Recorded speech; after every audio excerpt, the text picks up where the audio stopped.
우리가 사람들과 관계를 맺다 보면 주는 게 이렇게 많은데도 싫은 사람이 있어요. 그리고 주는 게 없는데도 불구하고 이쁜 사람이 있고. 그런데 우리 에돔과 이스라엘이 그런 관계가 아닐까. 어떤 현실적인 지금의 어떠한 상황을 넘어서서 그저 싫고 그저 눈에 거슬리는 사람들. 특히 우리 지금 대한민국이 가장 눈에 가시거리로 생각하는 나라가 있다고 하면 일본. 그렇죠? 우리는 그냥 일본 그러면 무조건 반대해야 된다고 생각을 합니다. 그리고 요즘 조금 이제 그 대상이 좀 바뀌었다고 해요. 그게 누구냐면 중국. 중국 무조건 나빠. 이렇게 된다고 해요. 그런데 우리가 그 면면을 좀 살펴보면 여러 가지 오해들이 있다고 해요. 또 편견도 있고 또 사실도 있고요. 그럼에도 불구하고 우리가 사람이나 혹은 나라들을 바라볼 때 우리가 조금은 객관적으로 올바로 바라봐야 되는데 우리 스스로 편견과 혹은 여러 주위의 사람들의 말로써 그렇게 판단하는 일들이 참 많이 있습니다. 여러분, 그러나 우리가 기억해야 될 것은 우리가 하나님 안에서, 특별히 하나님 말씀 안에서 올바로 행하는 자들에게는 하나님께서는 분명히 그들을 지키시고 축복하십니다. 그러나 하나님의 길을 벗어나서 하나님의 길을 가지 않는 사람들은 어떠한 사람이라도 심판하시고 징계하십니다. 오늘 말씀에 우리 이스라엘이 하나님 앞에 징계와 심판을 받는 사건들이 있습니다. 그런데 그것을 바라보던 에돔이 고소하게 생각하는 거예요. 그것을 가지고 기뻐하는 것입니다. 여러분, 그런데 기억해야 될 것은 단순히 그 사건 자체, 내가 싫어하는 사람이 잘못되는 것 자체가 나에게 기쁨이 되어서는 안 된다는 거예요. 그 메시지는 무엇이냐면 하나님은 이스라엘마저도 하나님의 말씀에서 벗어나시면 심판하고 징계하시겠다라는 거예요. 여러분, 그러나 하나님은 우리를 사랑하셨기 때문에 하나님께서는 자신의 가장 중요하고 소중한 아들마저도 내어주시는 우리에 대한 사랑이 있으세요. 우리를 특별하게 만드셨으니까. 그러나 그 특별하지만 하나님의 말씀을 벗어나면 가차없이 하나님은 징계하시고 심판하십니다. 왜? 그것이 바로 살리는 길이니까. 여러분, 그러니까 우리는 항상 주의하고 깨어 있어야 합니다. 내가 지금 하나님 앞에 은혜를 입고 있다고, 혹은 내가 심판당하지 않는다고 해서 나는 괜찮고 심판당하는 사람들은 잘못된 사람이야 라는 것이 아니에요. 심판당하는 사람들에게는, 어려움을 당하는 사람들에게는, 그 징계를 당하는 사람들에게는 그 징계가 아니라 하나님의 궁일하신 사랑이 이어지고 있다는 거예요. 하나님이 놓지 않으시는 거죠. 그러면 우리는 그들을 비판하고 비웃고 그들의 아픔을 기뻐하기보다는 우리는 그들을 궁일히 여겨야 돼요. 왜? 나도 그렇게 될 수 있다는 거예요. 그런데 하나님은 그들을 어떻게 하시는 거예요? 포기하지 않고 다시 용서하시고 회복의 길로 이끄시는 거예요. 그러나 그들이 온전히 돌아서지 않는 이상은 그 심판과 징계가 온전히 임하는 것을 통해서 누구든지 하나님 말씀 앞에 바로 서라는 것이지요. 여러분, 정말 저는 우리 지저처치 모든 성도들이 말씀 안에서 자로나 우로나 치우치지 아니하고 말씀의 길을 강건하게 걸어가는 저와 여러분 되시길 간절히 소망합니다. 어떠한 순간에도 하나님을 바라보고 하나님이 기뻐하실 일, 하나님의 올바른 말씀의 길을 걸어가는 복된 사람들 되시길 원합니다. 그런데 오늘 이스라엘의 이러한 모습을 에돔은 아주 고소하게 생각하는 거죠. 왜? 눈에 가시거려요. 그냥 생각만 해도 싫은 거예요. 우리가 잘 아시는 것처럼 이 에서와 야곱의 사건들로, 아예 형제들로 인해서 그 윗부분들이 틈이 생겼단 말이에요. 그들은 희한하게 화해했고 다시 하나가 되었음에도 불구하고 그 마음에 갈라짐의 흔적이 남아있어요. 여러분, 이게 참 중요한 사건이더라고요. 보니까 중국 애들을 우리가 이제 중국 애들이라고 하면 안 되지. 중국 사람들을 우리가 만만디라고 그러잖아요. 그냥 막 그냥 대충 좋다 이렇게 간다 이거예요. 왜 그런가 했더니 우리나라 사람들은 싸워도 세상적으로 술 한잔 먹거나 아니면 저녁에 만나서 이야기 한번 하고 나면 끝나요. 한국 사람들은. 왜? 평생 갈 것 같으면 그렇게 끌고 가면 안 된다라는 되게 합리적인 사람들이 한국 사람들이 실용적이고 왜냐하면 워낙 어렵다 보니까 실용적으로 살 수밖에 없었어요. 그런데 중국 애들은 그렇지 않대요. 중국 사람들은 어떻게 하냐면 참는데요. 근데 한번 싸우잖아요. 그럼 결코 다시는 보지 않는데요. 그러니까 그 사람들은 그래서 참는 거예요. 왜? 선을 넘어가 버리면 이제 돌이킬 수 없는 거예요. 끝난 거예요. 근데 한국 사람들은 어떻게 하냐면 선을 넘어갔어도 다시 하나 될 수 있는 거예요. 그래서 우리나라가 하나님을 잘 믿는 것 같아요. 왜 그러냐면 죄 짓고 용서받고 죄 짓고 용서받고. 근데 중국 사람들은 그게 안 되는 거야. 한 번 죄 지면 못 돌아가는 거야. 여러분 우리가 이처럼 누군가의 마음에 상처를 주면요. 문제가 생기면 그 문제가 잘 아물지 않아요. 근데 가장 큰 문제가 뭐냐면 상대방은 변함이 없는데 나만 괜찮은 거예요. 나만 괜찮은 거. 여러분 그러면 하나가 될 수 있습니까? 아니에요. 그러니까 우리가 에돔과 이스라엘의 역사를 봤을 때에 누구의 잘못일까? 라는 부분들을 우리는 면면히 따지기는 솔직히 어려울 것 같아요.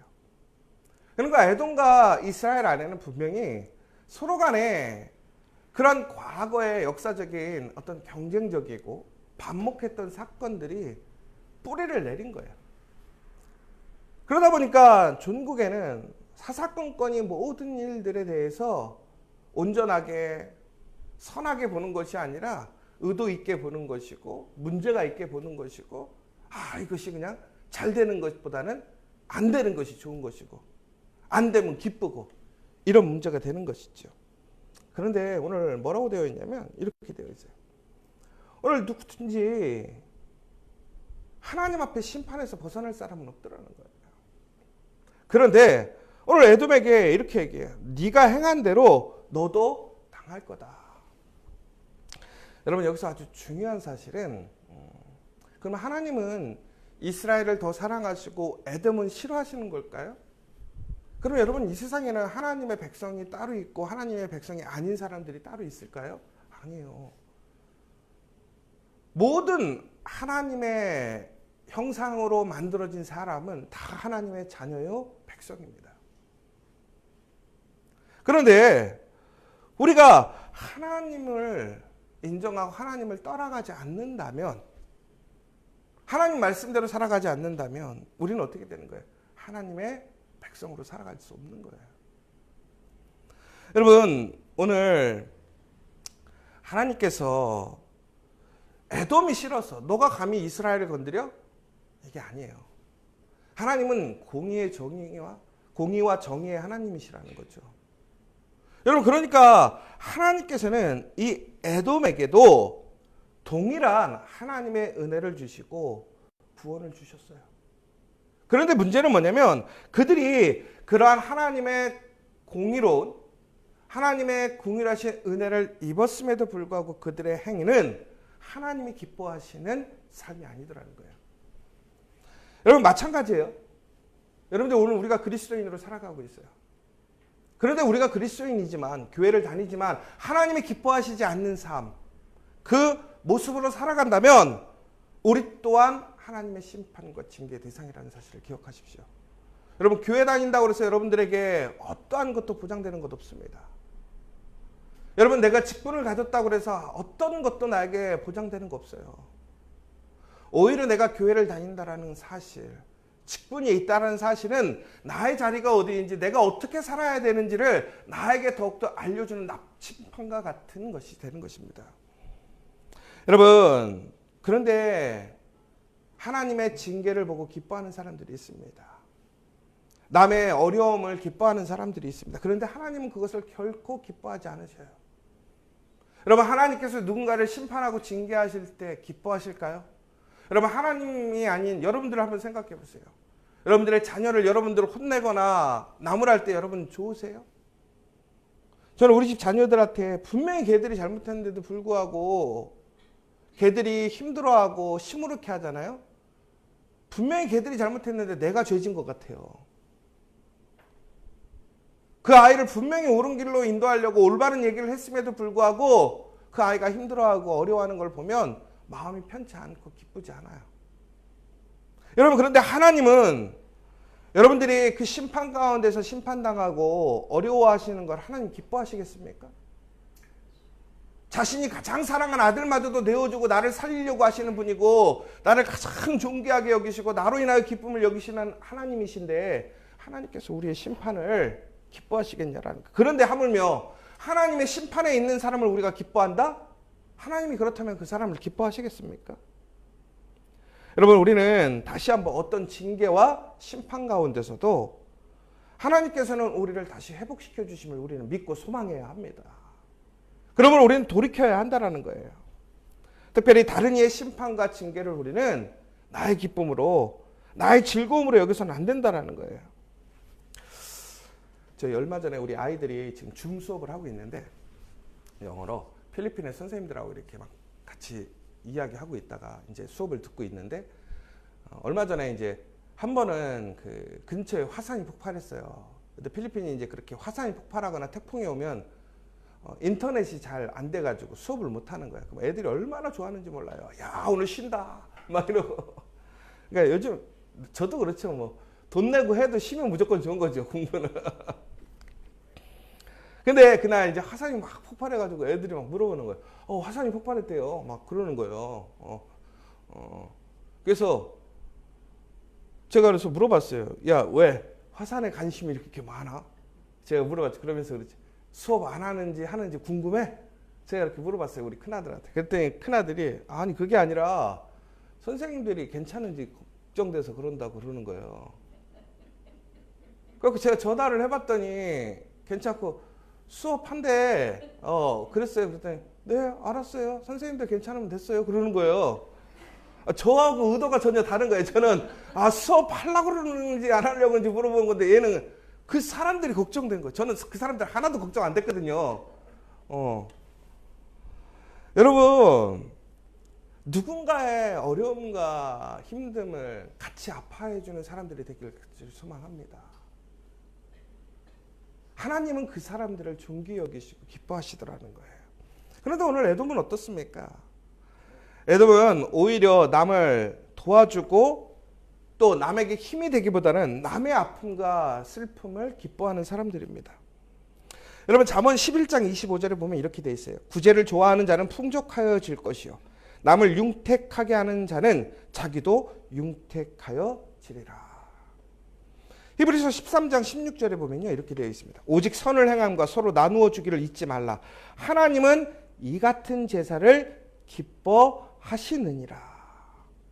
여러분, 여기서 아주 중요한 포인트가 있어요. 오직 선을 행함과 서로 나누어 주기를 잊지 말라고 그랬죠. 그런데 하나님은 이 같은 뭐를요? 제사를 기뻐하시느니라.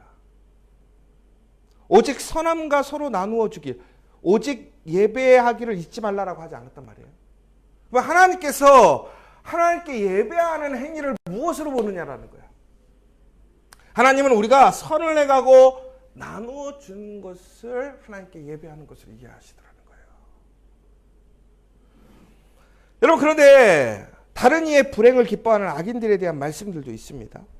잠언 24장 17절에서 18절에 보면 이렇게 되어 있습니다. 내 원수가 넘어질 때 즐거워하지 말며 그가 넘어질 때 마음에 기뻐하지 말라. 여호와께서 이것을 보시고 기뻐하사 그의 진노를 그에게서 옮기실까 두려우니라.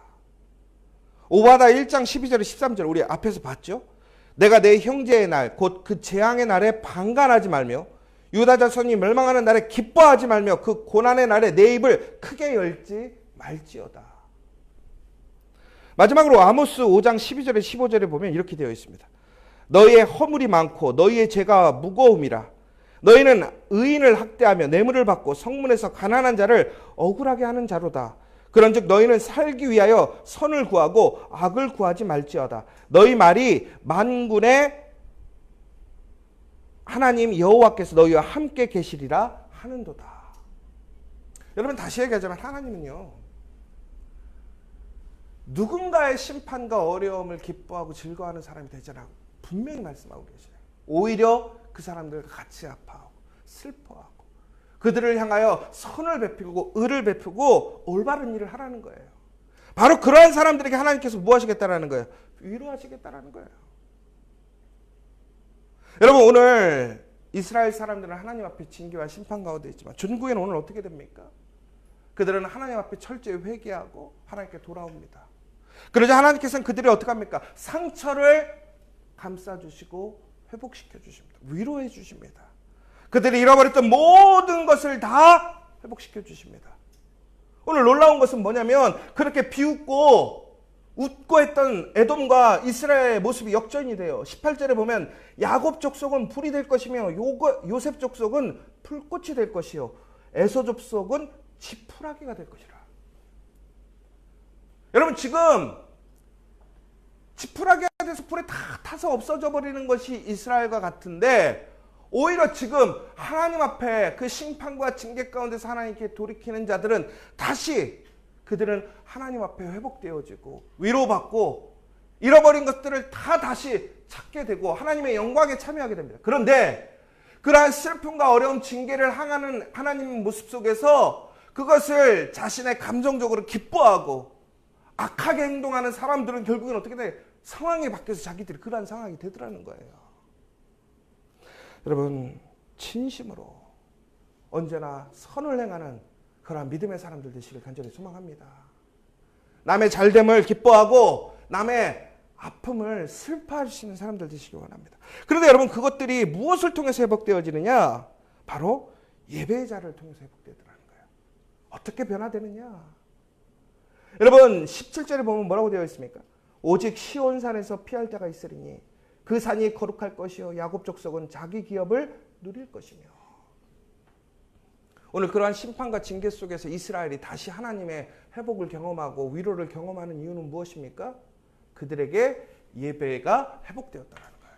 예배의 자리가 회복되었다는 거예요. 여러분, 아무리 힘들고 어려워도 우리가 예배의 자리로 돌아가면 그 예배의 자리를 통해서 우리는 다시 시작할 수 있고 회복되어짐을 기억하십시오. 그러니까 우리가 어떠한 사람들도 징계받고 심판받고 정말로 악하게 살아가도요, 그 사람들이 예배의 자리로 돌아오면 그 자리에서 하나님을 신령과진적으로 예배하면 하나님의 예배가 그 사람들을 변화시키고 그 사람들을 다시 회복시키심을 믿으시기 바랍니다. 우리는 그래서 사람들을 포기할 때가 많아요. 야, 쟤는 안 돼. 저도 그럴 때가 있어요. 야, 더 이상 저 사람 안 돼. 야, 쟤는 도저히 변할 수 없을 거야. 근데 저는 가끔씩 그때마다 생각하는 게 있어요. 저를 봐요. 나도 변했어. 나도 예배로 나도 변했어. 예배의 감동으로 나도 변하고 그 은혜를 누리고 있어. 하물며 나보다 더하지 못한 저 사람들은 지금 내 생각으로는 안 되고 변하지 않을 것 같고 내 수준에도 그렇다 할지라도 예배의 자리로 돌아오면 어떻게 되느냐? 회복되어지더라는 거예요. 여러분, 그 사람들을 포기하지 않는 거예요. 그들을 하나님의 예배 자리로 인도하는 거예요. 그것이 하나님이 기뻐하시는 거예요. 내버려 두는 것이 기뻐하는 것과 똑같다는 거예요. 오늘 이 시간 우리는 단순히 내가 심판당하지 않는다고, 혹은 내가 싫어하고 그 악인이 심판받는 것에 기뻐하고 그냥 감정적으로 그것을 누리는 것에 머무는 것이 아니라, 그럼에도 불구하고 그 하나님의 신실하신 긍휼과 은혜를 기억하고 그 사람들을 위해 나의 손길을 내밀고 그 선한 사랑과 그 선을 행하는 우리 지저처치 저와 여러분 되시길 간절히 소망합니다. 그러면 여러분에게 하나님의 신실하신 도우심이 있을 줄 믿으시기 바랍니다. 회복이 있으심을 믿으시기 바랍니다. 오늘 이 시간 우리 다시 한번 같이 기도했으면 좋겠습니다. 여러분, 우리는 그 예배를 통해서 우리는 다시 한번 우리의 모든 것이 회복됨을 기억하시기 바랍니다. 지금 심판받고 징계받는 사람이라 할지라도 그들이 하나님의 예배의 자리로 돌아온다면, 그들이 예배한다면 그들은 하나님의 은혜로 참여할 수 있게 됩니다. 하나님은 그곳에서 예배받으시길 원하십니다. 그 악하고 징계받는 자들이 하나님께 돌아와 예배하는 자들이 되길 원합니다. 그 증거가 바로 오늘 이스라엘입니다. 여러분, 그 심판에 있는 사람들, 우리가 정말로 그 예수 그리스도의 마음으로 예배의 자리로 인도해야 될 줄 믿습니다. 여러분도 그런 그 은혜의 손길을 통해서 우리도 회복되었음을 기억하시기 바랍니다. 오늘 이 시간 우리 다시 한번 하나님 앞에 악인의 그 심판과 징계를 기뻐하는 것에서 머무는 것이 아니라 그들을 불쌍히 여기고 하나님의 말씀으로 나아가 선을 행하는 우리가 될 수 있도록 이 시간 함께 기도해 주시고, 어찌됐든 우리는 언제나 선을 행하고 그 길에서 벗어나지 않는 사람들이 될 수 있도록 다시 한번 간절히 기도하는 이 시간 되었으면 좋겠습니다. 사랑의 하나님, 감사합니다. 우리는 언제나 하나님 안에서 누군가가 하나님의 말씀에 징계를 받고 심판을 받을 때 그것을 긍휼히 여기고 불쌍히 여기기보다는 통쾌하게 여길 때가 얼마나 많은지 모릅니다. 하나님, 그러나 그 한 사람마저도 하나님의 존귀한 생명이고 하나님의 그 핏값으로 사신 가장 존귀한 하나님의 자녀인 것을 압니다. 하나님, 오늘 우리가 그 한 사람도 포기하지 아니하고 우리가 그 사람 앞에서 악을 행하는 것이 아니라 오히려 선을 행하고 포기하지 않으므로 그 예배의 자리를 통해 다시 회복되어질 수 있는 그 은혜를 허락하여 주시옵소서. 우리 지저처치가 그러한 회복의 자리, 예배의 자리가 되어서 그 사람들이 다시 예수님을 만나고 예수님으로 인하여 변화되어지고 하나님의 생명의 능력으로 다시 살아날 수 있는 그 역사가 일어날 수 있도록 인도하여 주시옵소서. 우리를 부르신 줄 믿습니다. 우리를 세우신 줄 믿습니다. 오늘 이 시간 그 소망과 희망이 되어지는 증거가 되는 우리 지저처치, 우리 믿음의 성도들 될 수 있도록 인도하여 주시옵소서. 예수님의 이름으로 기도합니다. 아멘.